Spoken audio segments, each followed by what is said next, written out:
today is February 3rd, and we're in Charleston, West Virginia. It is now 9:15 in the morning. Nancy, you want to say good morning? Yeah. Say hi. So we already had an incident this morning while eating breakfast. I broke one of my fillings off, and thank God I'm in Charleston, West Virginia, because my former dentist is here and he can see me this morning at 10:40. Put the filling back on. So that's fortuitous, to say the least. The plan today is to drive to Lake Norman in North Carolina. That's about a 4-hour drive, 4-hour and change. So we should be there sometime this afternoon. It's a rainy, miserable day, and I'll turn the camera. And it's 46 degrees. So it's one of those days that are probably good for driving and traveling. Thank God it's not snowing, because I couldn't handle that. So, till the next time, stay bunny in. So I got my tooth fixed. Everything seems to be good. And we're on our way to North Carolina. It is supposed to be ice and sleet tonight here in West Virginia, but currently the temperature is 52 degrees. There's Mrs. Creasos enjoying the drive. And of course, it's still ugly and dreary and rainy out. As you can see, nothing spectacular. The mountains are still the mountains of West Virginia. That doesn't change. And these roads are windy. This is Interstate 77 South. But I've driven this road so many times before. I'm quite used to it. You just have to slow down, especially when it's raining like this, because it does get awfully slippery. So, I will check in a little bit later. Till then, estoy banidin. Glimpse of the beauty that's West Virginia. It's cold, it's winter. The oak trees have shed their leaves, so we see the evergreens, but still, it's just a beautiful sight. Just wanted to share. We're about halfway on our drive to Lake Norman today. We're going to Lake Norman, North Carolina.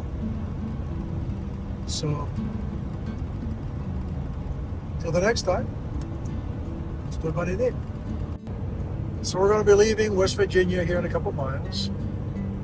We're going to go across the Bluefield Tunnel, and when we come out the other side, it'll be Virginia. So just the last glimpse of the state of West Virginia during this trip. It was great visiting friends and seeing familiar sights. This place has a special charm about it, there's no question about that.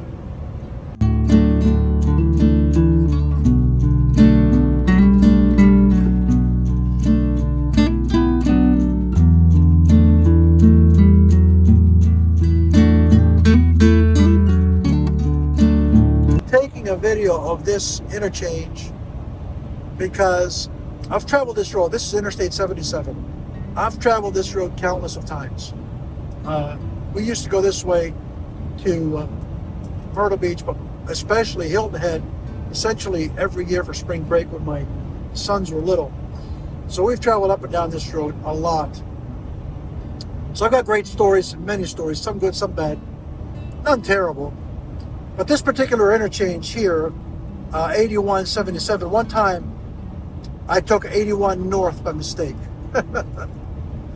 Needless to say, I did not realize that I was on the wrong... Use the right 2 lanes to take exit 81 to merge onto I-77 South toward Charlotte, North Carolina. Until I was about an hour into the drive.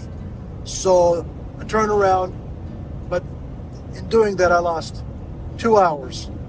And it forced us to stay somewhere for the night because we couldn't make it to Hilton Head like we normally would have. So I didn't miss the exit this time. But just wanted to chime in and share that with everybody. So until the next time, estoy banidin. So we're coming off of this long 7-mile hill, which leads to the North Carolina state line. When you get to the bottom of it, this is usually foggy like this Today there is a fog advisory, and it's pretty scary actually.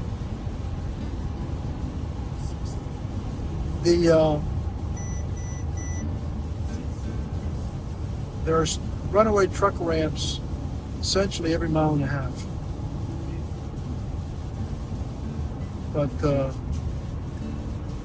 just want to give you a glimpse of what's going on, and step into North Carolina together. We should see the sign up here. There are 1.7 miles to go. I'll chime back in right before we get there.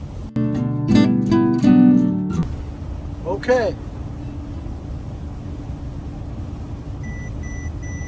North Carolina, here we come. We are approximately essentially an hour away from our destination. Looks like it's going to be a rainy day. It's 48 degrees, and as you can see, extremely foggy. But you know what? If I had to compare this with -5, I'll take this all day long. So until the next time, stay by the So today is the 4th of February, and we are at this campground. It's called Lake Norman State Park. It's absolutely beautiful. So this is looking away from the RV, and this is looking up toward the center area. And here is Calliope. We gave a little bit of a tour before we left. It's a rainy day, but the rain is sort of subsided for now, so it's actually a good thing. So Nancy and I are hanging out, and we're going to take the dog for a walk.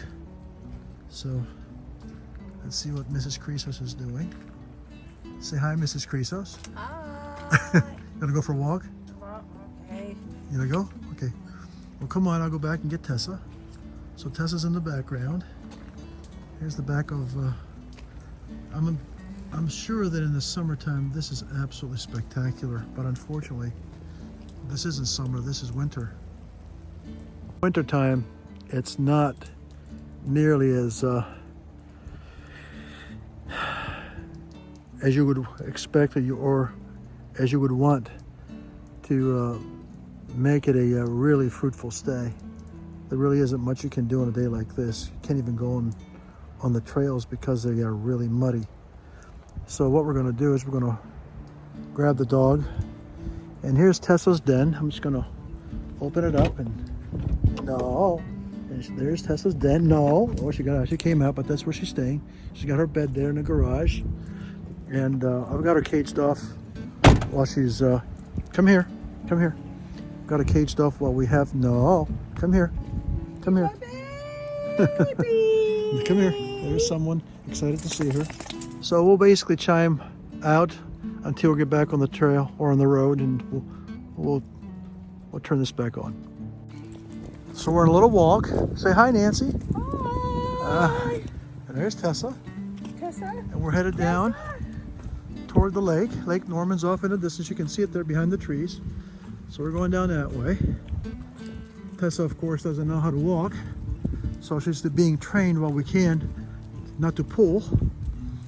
I can imagine this is gorgeous in the summertime, so I'm going to turn around just briefly and show you where we came from. And then these are nice campsites. They're all paved. They all have water, electricity, and sewage, which is saying a lot for a state park. I mean, these amenities you basically get at the most expensive RV sites. Normally, state parks are gravel with very primitive amenities. So this is definitely a treat. Now these look like these sites here look like they are just for tents, because I don't see hookups down at this end, but it makes sense.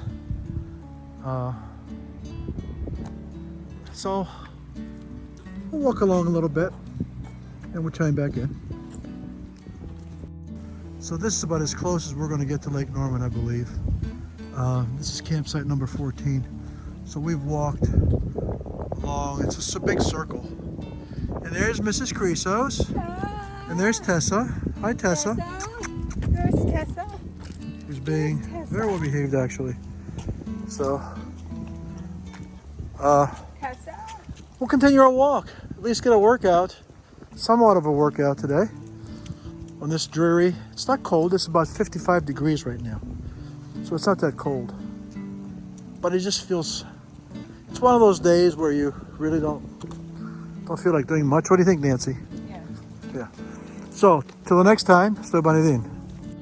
So what do you think, Nancy? You enjoying our walk? You're enjoying it? Yeah. Nancy's always cold, so she's true to form, cold again today. Oh, I'm getting a phone call. So let's answer that, see who that is. Looks like it's my sister. So till then, next time, stay by the din.